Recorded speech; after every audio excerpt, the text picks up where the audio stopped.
Atendendo a inúmeros pedidos através de cartas, telefonemas, e-mails, fax, estamos reapresentando hoje um intervalo especial com José Bonifácio de Oliveira Sobrinho, o Boni. Bom, hoje estarei no intervalo para falar um pouco da minha vida e muito de televisão, se é que essas duas coisas podem interessar a vocês, visto pela minha ótica.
Intervalo já começou.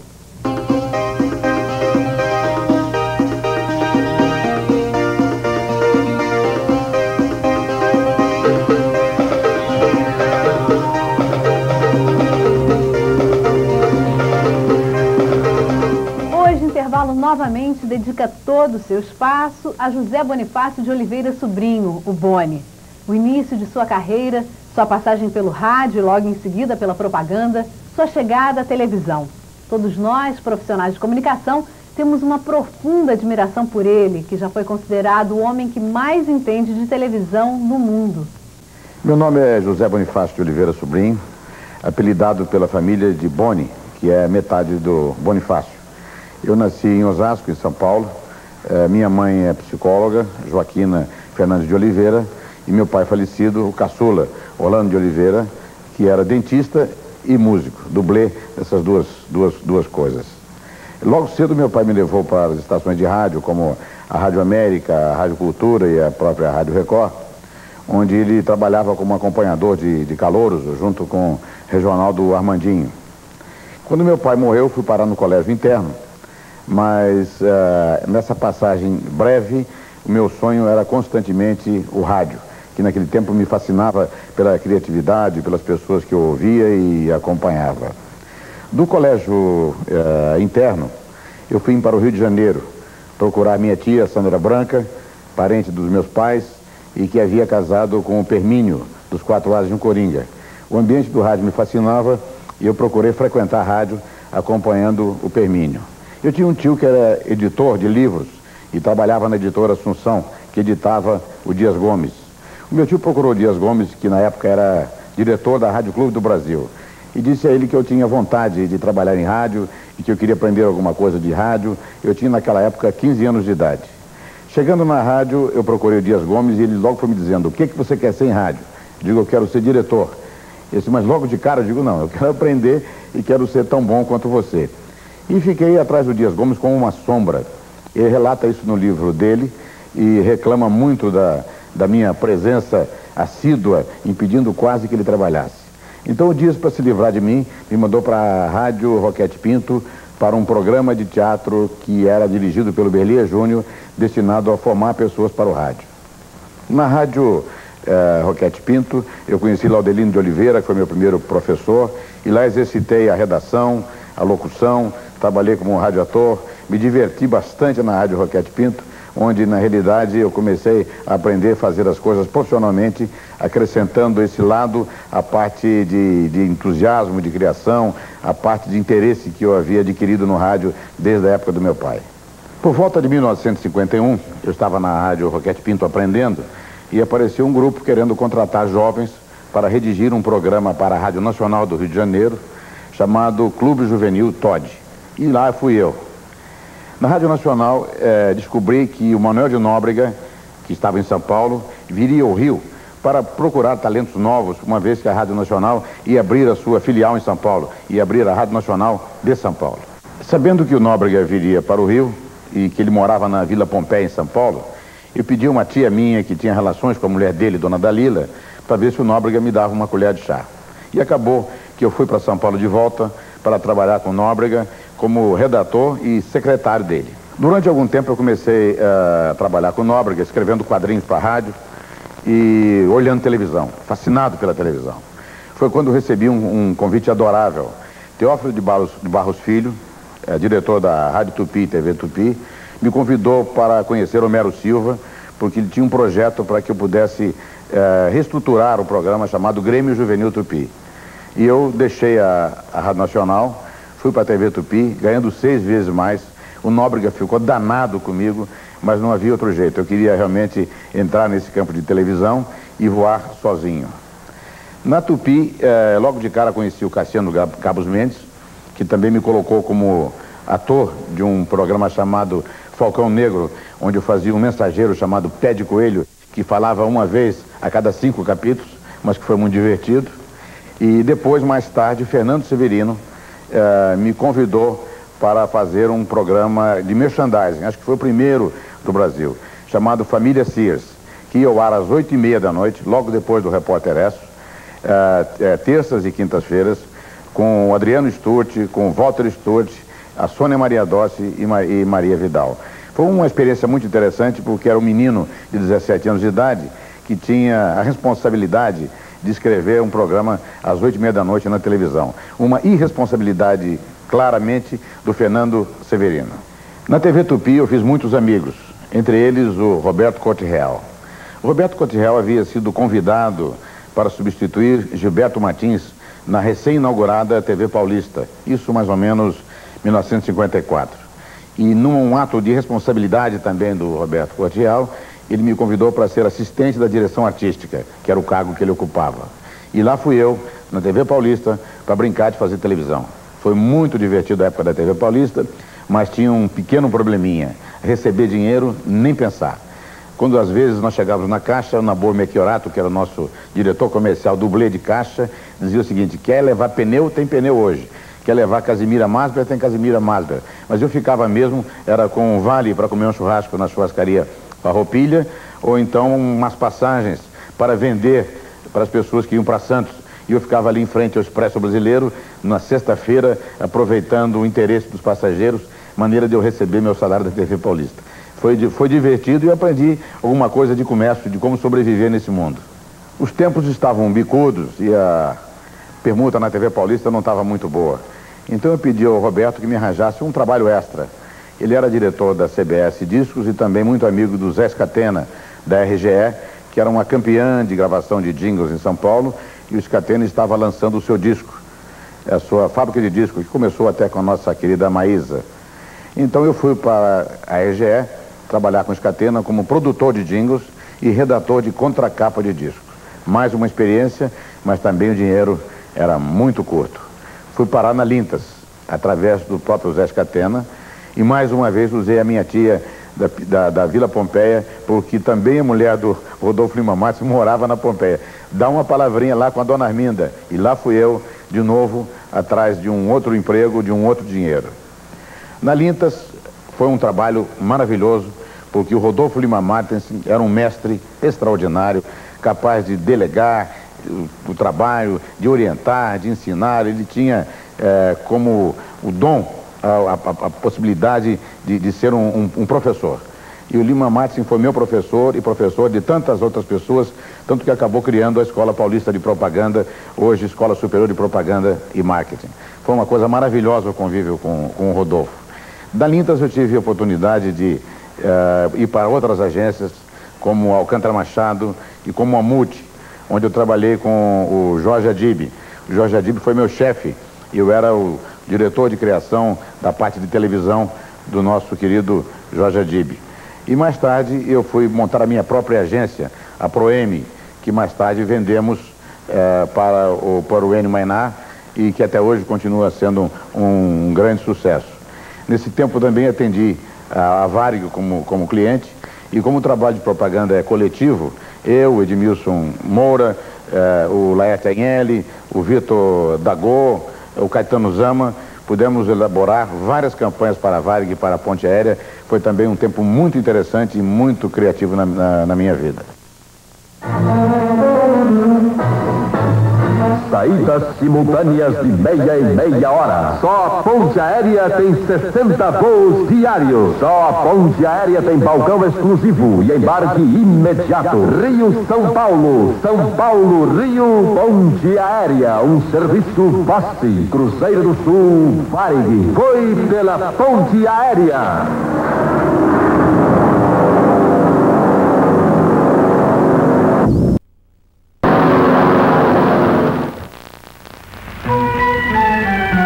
Estrela brasileira no céu azul, iluminando de norte a sul.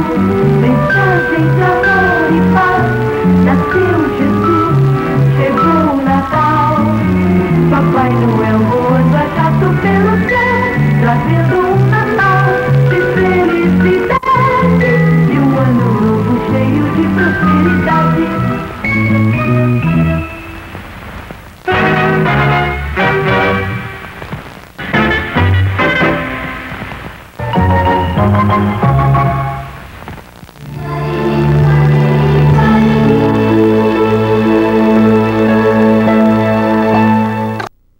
Voltar à televisão e através de um convite do Edson Leite eu fui para a TV Celso em 1963.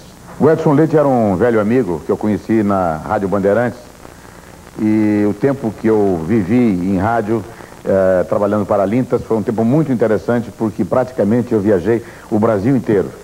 Eu tinha a responsabilidade de visitar as emissoras, de ver os programas, conferir os jingles que estavam sendo irradiados e acompanhar os contratados da Lintas.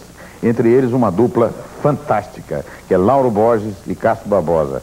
Dois queridos companheiros que me ensinaram muita coisa sobre o humor e com os quais eu me diverti o tempo todo, de Porto Alegre ao Recife, enfim, o Brasil inteiro. Nós viajamos para cidades pequenas, cidades grandes, sempre com momentos extremamente engraçados, muitas vezes mais engraçados nos bastidores do que nos palcos.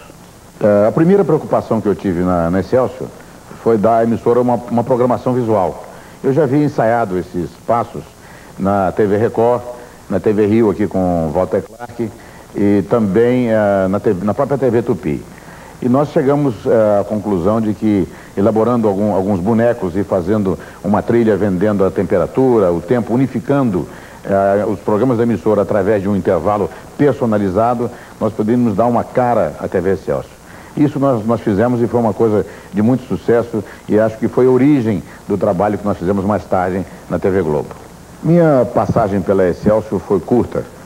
Nós trouxemos vários autores e diretores da TV Tupi, trouxemos o Túlio de Lemos, o Walter Jorge Dust, Tarcísio Meira, Glória Menezes, Rosa Maria Moutinho, um grupo de pessoas muito interessantes. E nós começamos um trabalho de implantação daquilo que foi mais tarde a telenovela no Brasil.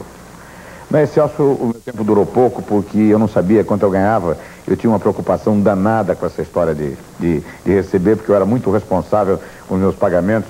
E um dia me chegaram na Excelsior e disseram o seguinte: você tira quanto você quiser, faz um acerto de contas, no final do ano a gente acerta tudo. E eu disse para o Edson Leite: eu não posso ficar devendo nada, eu tenho que ir embora, até logo para você. E fui trabalhar com o Walter Clark na TV Rio. Eu e o Walter já sonhávamos com a televisão, que nós chamamos a nossa namorada desde o tempo de Lintas, porque o Walter era diretor comercial da TV Rio, e eu como cliente visitava o Walter e nós passamos noites e noites falando sobre televisão. Então, quando o Walter perdeu o seu casting para Excelsior e eu estava na Excelsior, ele me chamou: agora você vem aqui ajudar a consertar aquilo que você mesmo destruiu.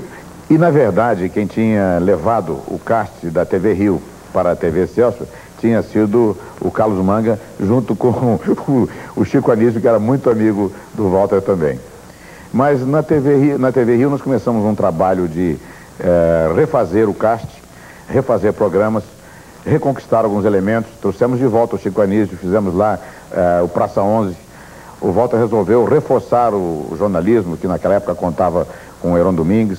Foi um trabalho muito bem feito na TV Rio, mas eu tinha até um compromisso anterior assumido, mesmo antes da TV Excelsior. Eu tinha que inaugurar a TV Bandeirantes, que eu tinha assumido esse compromisso com o João Saad. Eu tinha passado pela Rádio Bandeirantes como diretor e eu tinha dito a ele que eu voltaria para a Bandeirantes para essa inauguração. Pedi licença para o Walter e voltei para São Paulo para preparar a inauguração da TV Bandeirantes, na qual, na verdade, eu nunca trabalhei, porque antes de inaugurar a TV Bandeirantes, eu recebi um convite para montar o telecentro da TV Tupi. Foi um ping-pong danado nessa época. Então eu vim para a TV Tupi e o Walter me disse o seguinte: eu liberei você para Bandeirantes, não liberei para Tupi. Então deixa você cumprir o teu contrato de 1 ano na Tupi e você volta para a TV Globo, que nós temos que fazer uma nova emissora e desta vez vamos fazer aquela rede que nós sempre sonhamos. No telecentro foi uma coisa muito engraçada, porque eu cheguei no telecentro com metade do cast, ou 90% do cast contratado, e tive que fazer uma programação nacional com pessoas que eu não tinha pensado, ou que talvez eu pudesse pensar, mas tinham sido contratadas pelo Chico Anísio. Mas eram pessoas da primeira linha. Estava lá Moacir Franco, o próprio Chico Anísio, Bibi Ferreira, Flávio Cavalcante, a Tupi de São Paulo com Cassiano Gabos Mendes, estava com um cast formado com Sérgio Cardoso e outros elementos especiais para a telenovela. E nós tínhamos tudo para fazer uma boa programação. Só não tínhamos, de novo, dinheiro. No telecentro nós tivemos que fazer, eu e Daniel Filho, algumas coisas impressionantes. Fornecer dinheiro para cenário, fornecer dinheiro para conserto de câmera, pedir lente emprestada nas outras emissoras de televisão e até comprar microfone. Nós compramos um microfone Electrovoice, a condensador, que nós deixamos de presente lá na Urca, para a TV Tupi, quando nós fomos para a TV Globo. Mas foi um momento difícil. Lá eu conheci uma figura engraçadíssima, chamado Nereu Bastos, que era o nosso diretor financeiro e que sempre tinha uma piada para cada momento difícil. Eu me lembro de uma história que ele contou para o Lúcio Mauro, que o Lúcio Mauro foi dizer para ele que tinha vindo do norte e estava aqui no Rio de Janeiro, não tinha a menor condição de continuar sobrevivendo aqui, tinha comprado um apartamento e não podia pagar esse apartamento, ia perder esse apartamento. Então o Nereu, que gaguejava um pouco, disse o seguinte: papai, tem gente que perde a mãe, como é que você não pode perder apartamento? E o Lúcio Mauro se convenceu com isso aí e ficou sem receber mais uns 3 ou 4 meses. Do telecentro eu fui para a TV Globo, cumpri meu compromisso com o Walter, que havia saído da TV Rio e assumido a Globo já há 1 ano. Esse ano que eu passei no telecentro e esse ano que o Walter passou na Globo, foi um ano extremamente profícuo, que nós pudemos fazer exercícios em ambos os lados e finalmente juntar as nossas forças, se é que nós tínhamos alguma. Mas a verdade é que essa experiência foi interessante, porque nós consolidamos aquilo que nós vimos sonhando desde a TV Rio. O Walter e eu pensávamos, e era também uma ideia do próprio Pipo Amaral, que era importante fazer uma rede nacional. Era impossível fazer essa rede na Excelsior, que no começo tinha uma postura de fazer uma emissora em São Paulo e outra no Rio. Era impossível, ou foi impossível, fazer essa rede no telecentro, porque as emissoras associadas eram, na realidade, dissociadas. Foi impossível fazer na TV Rio, porque as emissoras unidas eram desunidas. E nós conseguimos, finalmente, implantar na TV Globo esta programação nacional, através de uma rede de uma grade de programação, que começou a ser elaborada, na verdade, desde o tempo da TV Rio. No esquema 63, que nós lançamos na TV Rio, eu, o Walter e o Zé Otávio de Castro Neves, trabalhamos em um desenho de grade que nós queríamos propor para todas as emissoras do Brasil, coisa que infelizmente não foi possível, porque a TV Record de São Paulo considerava que ela tinha que fazer a sua própria programação. Na TV Globo foi diferente. Nós fomos comprando emissoras como a TV Globo de São Paulo, Canal 5, fomos acertando com os afiliados, já nos contratos, a obrigação de respeitar essa grade. E, novamente, eu, o Walter, o Zé Otávio, o Borjalo, todos nós trabalhamos em cima de uma grade que pudesse ter um sabor nacional e que pudesse ser um sucesso nacional. Evidente que experiências de outras emissoras, da própria Excelsior, experiências das quais nós, eu e o Walter, não tínhamos participado, contribuíram também para a elaboração dessa grade. Nós não somos os donos exclusivos dessa grade, que foi um trabalho coletivo e um trabalho baseado na experiência de toda a televisão brasileira. O Cassiano Gabus Mendes tem o seu dedo aí, o Paulinho Machado de Carvalho tem o seu dedo aí, todo mundo participou dessa criação da primeira grade de rede da televisão brasileira, que foi a grade da TV Globo. Na TV Globo nós tivemos uma possibilidade de também contratar alguns profissionais maravilhosos, como o Magaldi, para a parte de comunicação, que trouxe para nós uma contribuição extraordinária, e um homem como o Hans Donner, que veio contribuir para a fixação da parte gráfica que nós já tínhamos desde o começo, mesmo toscamente, começado a elaborar eu e o Borjalo, mais tarde com a ajuda do Ciro Del Nero e finalmente com a coroação do nosso trabalho pelo brilhantismo do nosso querido Hans Donner. Atenção, emissoras componentes da Rede Globo, para a contagem de 8 segundos.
A TV Globo foi muito difícil, mais difícil do que nós imaginávamos.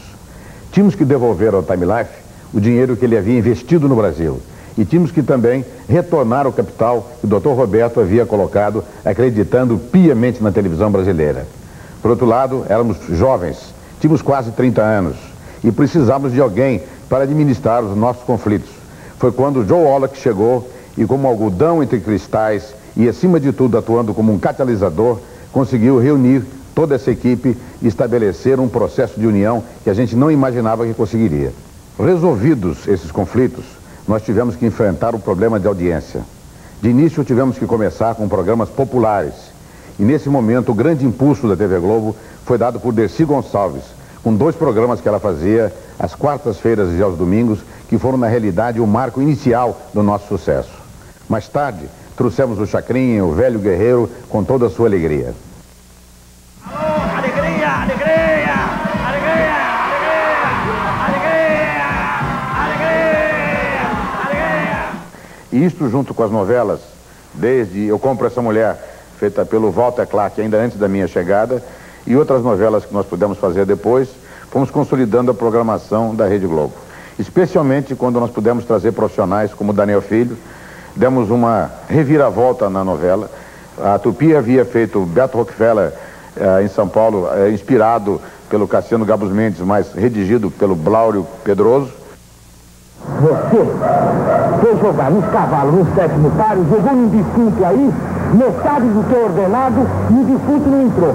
Tá certo? Aí eu tive que te acudir e prestei dinheiro para você poder pagar aluguel de casa.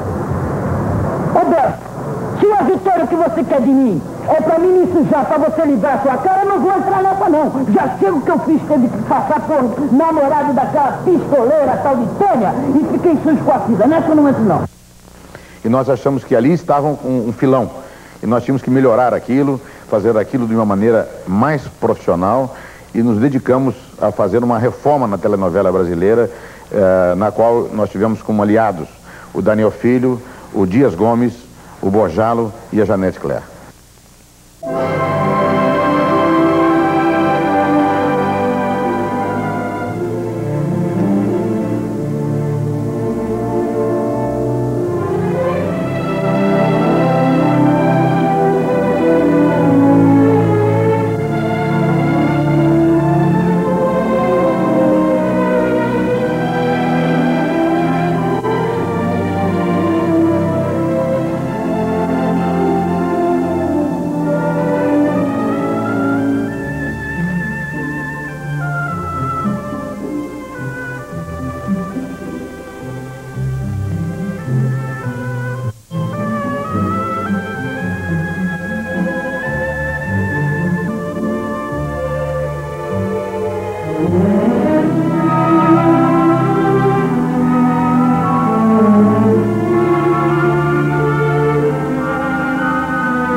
Entre os diretores, não podemos deixar de destacar a contribuição de Walter Avancini, Walter Lacerda, Luísio Legei e especialmente do Paulo Biratã, que sempre esteve ao meu lado e deu uma grande contribuição para a Rede Globo.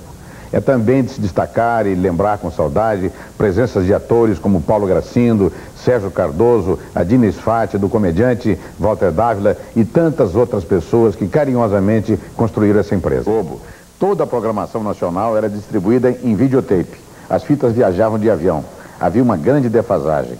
Algumas emissoras chegavam a receber um capítulo de novela até 15 ou 20 dias depois que eram exibidos em São Paulo ou no Rio de Janeiro. Com o advento da Embratel, nós pudemos normalizar essa distribuição e criar um novo produto para a televisão brasileira. Criamos o Jornal Nacional, o Fantástico, e atualizamos o Globo Repórter. Essa possibilidade se deveu ao fato de você poder transmitir a informação em tempo real.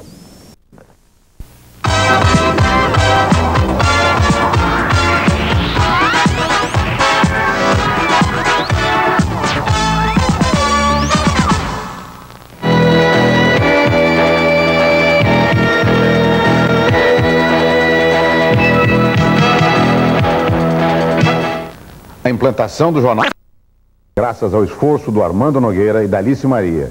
E mais tarde, a Central Globo de Jornalismo viria a contribuir também para o Fantástico, que foi brilhantemente colocado no ar pelo nosso querido e saudoso amigo Augusto César Vanucci.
Além das novelas, do jornalismo e dos eventos, nós tivemos também um grande esforço na área do humor.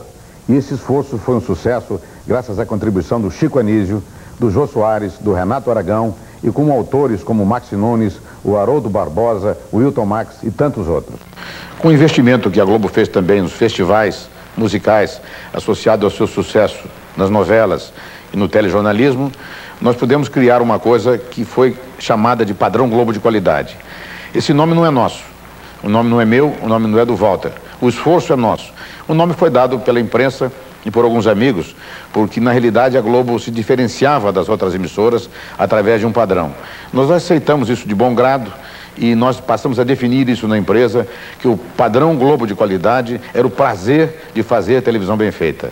Isso nós cultivamos durante muito tempo, brigando mesmo nas coisas mais populares, para que todos os detalhes de iluminação, de luz, de forma e especialmente de conteúdo fossem cuidados, de maneira que o espectador pudesse identificar na Globo uma coisa diferente, que ele não poderia encontrar nas outras emissoras. Uma coisa única, que só a Globo poderia oferecer ao espectador.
A grade de programação, que na TV Rio era uma coisa meramente intuitiva, na TV Globo passou a ser uma coisa científica.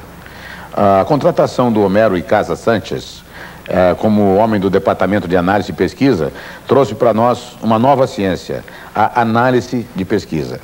Pesquisa traz para você números frios, números que são colhidos através de métodos muito científicos e frios, de forma que é preciso que essa análise seja feita por alguém que tenha muita acessibilidade, que conheça realmente aquilo que o mercado quer responder. Nisso, Homero Icaza, o bruxo, é mestre.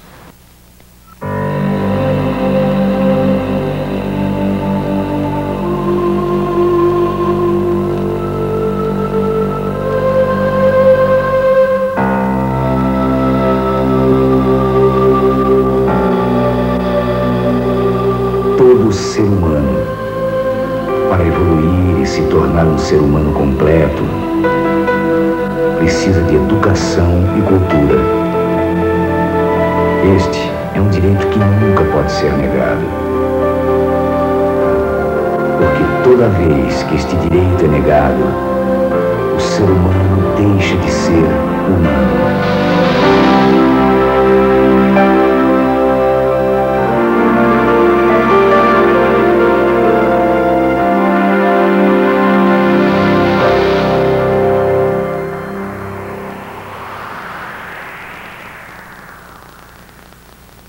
Além de entretenimento e informação, a televisão tem o compromisso com o público de fornecer educação. Assim é que a Fundação Roberto Marinho criou telecurso de 1º grau e 2º grau e hoje o Telecurso 2000, atividades úteis para complementar o processo de educação do brasileiro. Fizemos também no passado um esforço grande, trazendo Vila Sésamo para o Brasil, junto com a TV Cultura de São Paulo. Acho, no entanto, que foi inesquecível na televisão brasileira o Sítio Pica-Pau Amarelo. Já tinha havido uma versão anterior na TV Tupi, feito pelo Júlio Gouveia. Mais tarde, nós pudemos fazê-lo na TV Globo, com Edivaldo Pacote, Geraldo Cazé e uma grande equipe, e também com a colaboração da TVE, que trabalhou na edição do Sítio. O Sítio até hoje é exibido em várias emissoras no Brasil, especialmente na rede educativa. É um programa de grandes saudades para mim. Pessoalmente, eu tenho uma grande paixão pela transmissão de eventos na televisão. O evento dá vida à televisão, aquece a programação. É por isso que, desde o início da TV Globo, nós procuramos conquistar grandes eventos para a emissora. Fizemos um trabalho maravilhoso com o Festival da Canção, Festival Internacional da Canção, produzido pelo nosso querido Mazagão, e que, na realidade, seguiu os passos do Festival da Record, ampliando, no entanto, o seu âmbito. Vamos conhecer agora a vencedora do 3º Festival Internacional da Canção Popular. Perguntamos, primeiro lugar. Primeiro lugar. Brasil. E aqui está Chico Buarque, Tom Jobim.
Mais tarde, a Fórmula 1 foi uma coisa maravilhosa e eu me envolvi pessoalmente com a Fórmula 1, participando da sua transmissão e tendo como amigo o querido Ayrton Senna, uma relação de amizade, porque, como nós dizíamos no nosso slogan, Ayrton Senna e TV Globo, tudo a ver.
A Globo, bola o que rola.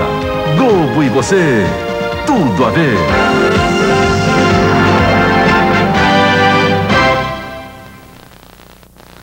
Também foram momentos memoráveis as coberturas da Copa do Mundo, de Olimpíadas e todos os eventos que nós nos envolvemos neles, porque nós damos ao evento realmente uma característica especial e colocamos todos os recursos acima de qualquer orçamento que possa limitar a criatividade. Não há orçamento que impeça um ato de ousadia, se bem que todos esses orçamentos são extremamente bem cuidados, mas que, de forma que nenhum detalhe falte ao nosso espectador. Eu acredito que tudo que nós conseguimos fazer na TV Globo deveu-se ao apoio incondicional do Dr. Roberto e a liberdade que ele nos deu de trabalhar. Mais tarde, o Roberto Irineu repetiu esse apoio, especialmente quando da construção dessa obra gigantesca que é o Projac.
Essa qualidade de produção, aliada à criatividade dos nossos autores, pessoas como Gerande Clare, Gilberto Braga, o Aguinaldo Silva, Benedito Rui Barbosa, tantos outros, que nós perderíamos aqui um tempo imenso citando tantos talentos.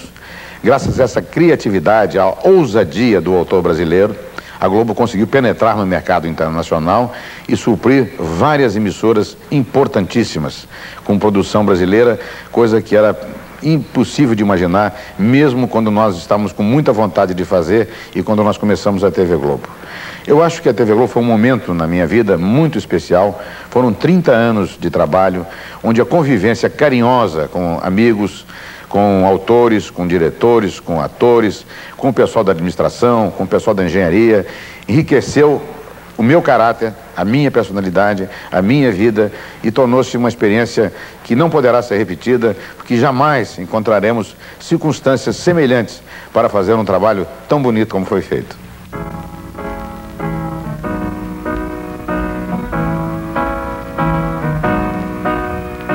Hoje é um novo dia de um novo tempo que começou. Nesses novos dias, as alegrias serão de todos. É só querer. Todos nossos sonhos serão verdade. O futuro já começou. Hoje a festa é sua, hoje a festa é nossa. É de quem quiser, quem vier. A festa é sua, hoje a festa é nossa. É de quem quiser, quem vier. Hoje é um novo dia de um novo tempo que começou. Nesses novos dias, as alegrias serão de todos. É só querer. Todos nossos sonhos serão verdade. O futuro já começou. Hoje a festa é sua, hoje a festa é nossa. É de quem quiser, quem vier. A festa é sua, hoje a festa é nossa. É de quem quiser, quem vier.